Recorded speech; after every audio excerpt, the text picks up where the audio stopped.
Greg Hardy versus Yorgan De Castro took place on the main card of UFC 249 Ferguson versus Gaethje, and it kicked off the main card. It wasn't the best kicking off of the main card, I'll be honest with you guys. I'd actually rather this was a bit on the prelims, maybe. It would be a bit of a better place for it, but to open up the main card, it's a lot of pressure, and I know that they wanted a KO from Greg Hardy, but to be honest with you, I think what we got was even better, because every single time Greg Hardy goes out there, we learn more about Greg Hardy.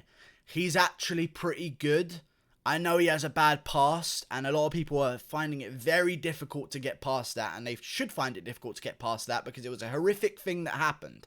However, he is actually getting very good, and not only is he getting good, but he's improving and getting better every single time we see him. We see stuff in this fight here, then you compare it to the Sasoli fight, and it's night and day. Like, his range control is much better.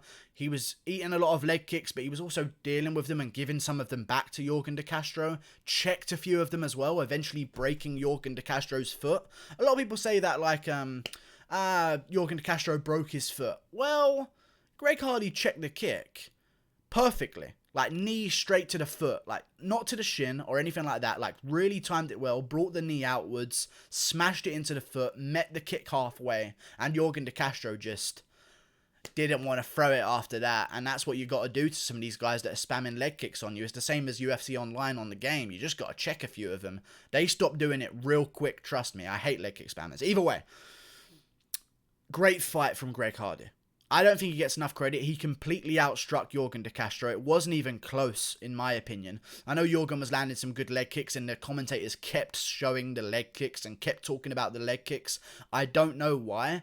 Greg Hardy was doing great, man. And I said this before when I predicted Greg Hardy to win this fight. I didn't see him getting a finish because he doesn't risk a lot.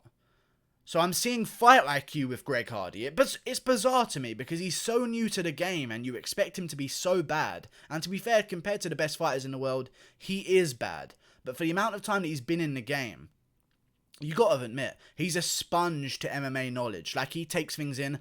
When he goes in there, he doesn't look like a guy who's just a heavyweight looking for a KO punch. He could easily be that guy and maybe be as successful doing it. Maybe be as successful, and probably more people would pay attention because he'd actually be getting KOs.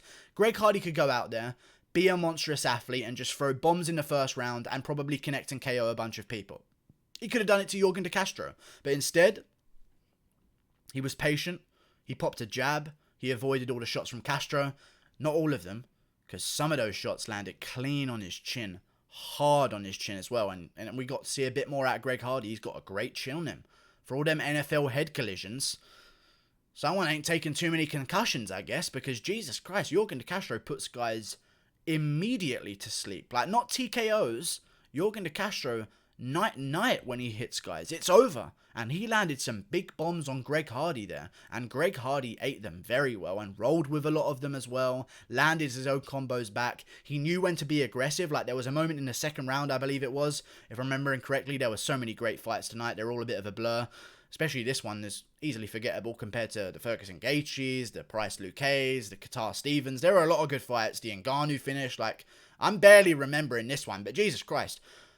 Yorgan De Castro was winging some bombs. Hardy took him. And in the second round, Hardy had De Castro hurt at one point. Cracked him at one point. Started getting really aggressive. It might have been the third. And then sort of clicked into himself. Hang on, I'm being aggressive. This is his only chance of winning. Back off. Great fight IQ from Greg Hardy. I know he has a bad past. And I know a lot of people are going to take a long time to get past that. But what I'm seeing is a person who's learning rapidly. Okay, his loss to Volkov wasn't that bad. He's just scored De Castro. And now a lot of people are saying that De Castro's a complete trash, which was never true. He was undefeated. He was KOing guys. He wasn't trash then. But Hardy scores him all of a sudden. Yorgan De Castro ain't a real opponent. I think it's time for Hardy to start moving up. This is a first clear, real win. Obviously, the Sasoli incident was a no contest.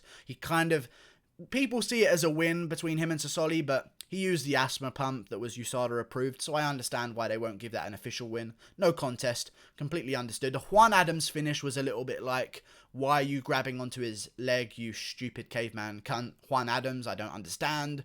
That was a weird finish as well. And then there was another one that he had with Dmitry Smolyakov, which was like, almost a blatant throwing of a fight from Dmitry Smolyakov. It was absolute bizarre from the beginning.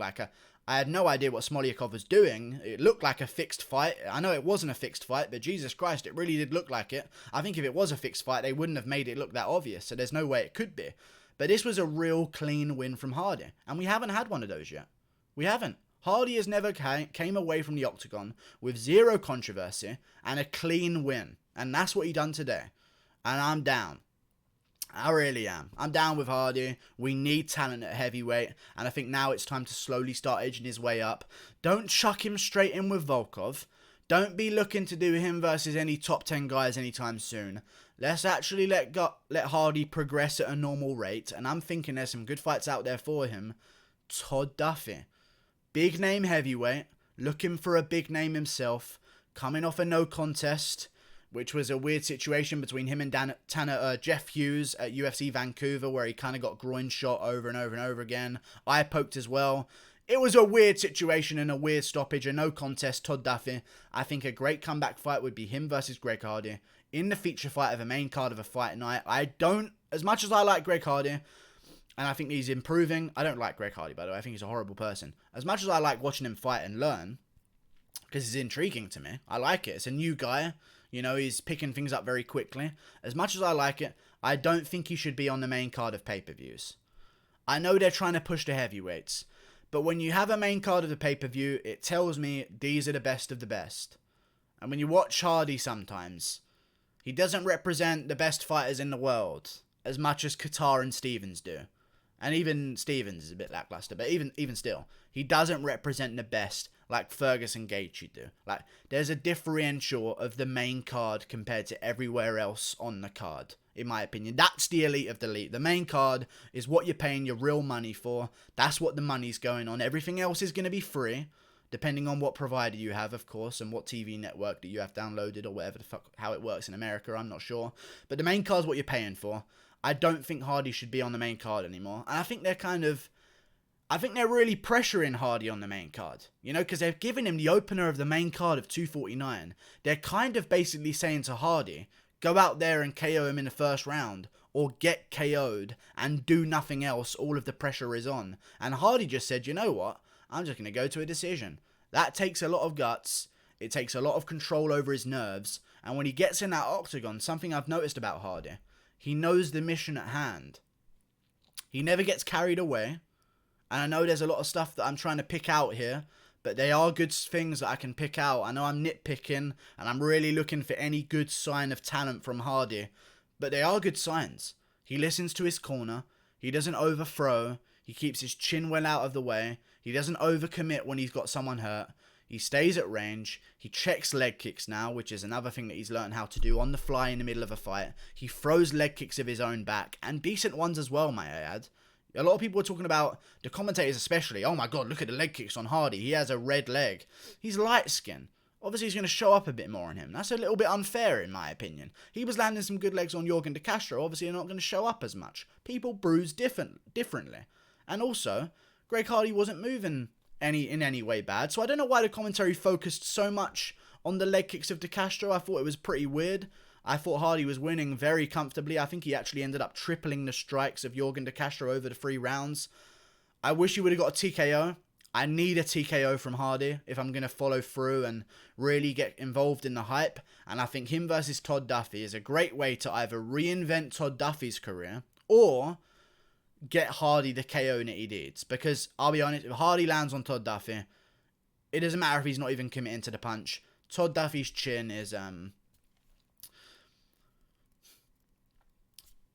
it's Todd Duffy's chin. We'll just leave it there. Todd Duffy's chin is Todd Duffy's chin. And I think that it could be a good potential for Hardy to get a nice clean KO and maybe build a bit more of a highlight reel before we start giving him to the top 10. Him versus Todd Duffy is an amazing fight. However, with Yorgan De Castro on the other hand, right back to the fucking back of the queue. It's unfortunate, but that's the way it works. You had all of the momentum. You were completely undefeated. You had big wins, big KO in your debut on the main card of UFC 242, or 243, sorry.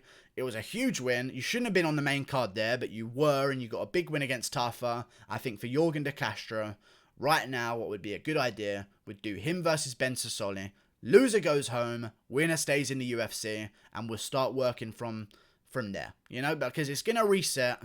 Ben Sassoli's coming off a loss as well. A loss, but a technical loss. Actually, he lost to Marcos Rodrigo de Lima at UFC Auckland, so he did lose. He got clipped in that fight and dropped badly. So yeah, both coming off bad losses. Let's put them up together. Loser goes home. We have no time for these trash heavyweights. Only the good ones can survive. And even if they aren't that good, they just need to be better than the other trash. Because that's kind of the way that the heavyweight division works. But as for right now, what this fight has told me is that Greg Hardy is just that tiny level above the bottom feeders of heavyweight. Okay, and Yorgan De Castro is now, by definition, a part of the bottom feeders of heavyweight. I think Greg Hardy's ready to start beating some of these top 20, top 30 ranked guys, not at the very bottom of the rankings. Time to get him some real names that have some experience, like a Todd Duffy, like a Ben Rothwell if he beats OSP, or if he loses to OSP, who knows, but also a great fight. Felipe Lins is fighting Andrei Arlovski in 2 weeks. I think that's an amazing fight. Actually, I think it might be in a few days on the Smith versus Teixeira card. I'm not even too sure. Whatever it is, it's within the next week. Felipe Lins will be fighting Andrei Arlovski. If Arlovski wins, sacrifice that chin to Hardy. And hopefully Hardy can catch it. Because, you know, Arlovski has a knack for somehow being able to take every bit of punishment from some people and then getting fade away hooked by other guys. It's weird. I guess that could be the credentials of Rosenstruik's power. But either way, if Felipe Lins beats Arlovski and wants to stay at heavyweight, Lins versus Hardy. I think that'd be a pretty good fight. Hardy's got options right now. He's back in control. He's back in the win column. He has control over his career. Because when you're coming off losses or no contests, the UFC do you no favours. And the 6-0 undefeated KO artist in Yorgan De Castro wasn't a favour, but Hardy passed with flying colours. Regardless of what he done in his past, it was a good performance. He passed with flying colours, and I want to see him return real soon. Because I just enjoy watching him grow, you know? Like, I like watching certain guys, but sometimes when you watch the veterans of the fight game, you look at them and you know what you're going to get. You know what their weaknesses are. They don't address them. You know what their strengths are. They overuse them. But with Greg Hardy, I feel like we've got a sponge that can just be moulded in any way possible. And it's good to see him evolve. Because it's good for the sport. It's good to know what a real athlete can do if they come over to the MMA world. And if Greg Hardy does succeed, I think it'll be better for MMA. You know? To have an NFL star, a real athlete, make a real run towards a UFC title in record time. He hasn't been in the sport very long, and he made a real run at a title. A lot of those other athletes are going to start looking at Greg Hardy and thinking, you know what? I might try my hand at fighting as well. And all of a sudden, the heavyweight division is stacked more than ever. I think Hardy's good for the UFC. I like watching him fight. Thank you for watching. It was a bit boring, but he won. And he won with flying colours. Like and subscribe. Thank you for watching. Click that button there. Let's see Hardy versus Felipe Lins next. If Lins can chin Arlovski. Who knows? Goodbye.